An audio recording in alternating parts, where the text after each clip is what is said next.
Pəhləvi ki, gəlir hökumətə girir 1320-də ta 1324-ə qədər və hətta 1325-ə qədər İranın siyasi, ictimai və iqtisadi vəziyyəti demək olar çox düzgün bir vəziyyətdə. Narazılıq var, iqtisadi baxımından millətin məsələsi var, əmniyyət məsələsi var, naəmnilik var. Bizim məntəqələrdə bu vəziyyət bizim ustalarımızda var.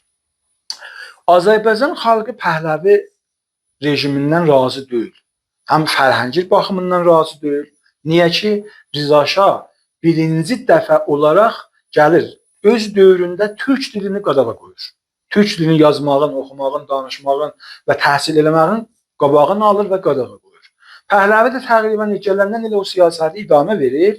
Fərhəngi baxımından da millət Azərbaycanın xalqı gəlir mərkəzi dövlətdən çox razılığı yoxdur və xoşluğu da yoxdur. İqtisadidə də narazıdır, ictimaidə də narazıdır, fərhəngdə də narazıdır.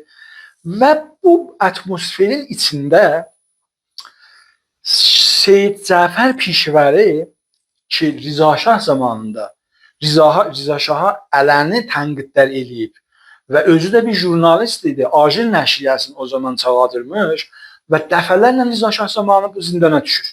Ki, Rza Şah hökumətini verəndə Pəhləviyə, oğluna bu zindandan azad olur. Yenə də mübarizəsini idamə verir. Yenə də milləti və Azərbaycan xalqın oyadır, yaxşı danışan imiş, yaxşı yazan imiş və millətin zehnini hazırlayır ki, Təbrizdə bir dənə Azərbaycan hökumət, demokrat hökuməti yaransın.